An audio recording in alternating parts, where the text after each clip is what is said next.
This is the Aiper Seagull SE cordless robotic pool cleaner. I got this to use in my 10-foot stock pool. This product is ideal for flat-floored pools, so this was perfect. Right off the bat, I was really impressed by its high-quality packaging. I felt very luxurious. It included a very helpful setup manual, charging cord, extra wheels, brushes, and a hook to help retrieve the pool cleaner. It was super easy to assemble. All I had to do was clip in the brushes on the bottom. I made sure it was fully charged prior to use, and then I put it in my pool.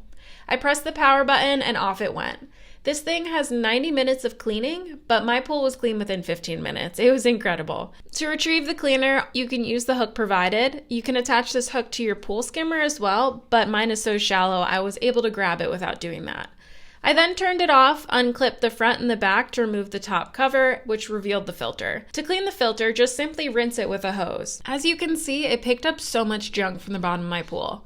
I've used this pool cleaner quite a few times since I've gotten it, and I'm thoroughly impressed. It's sleek looking, very effective, quiet, and cordless. It really gets the job done and makes such a difference when it comes to cleaning my pool, so I highly recommend.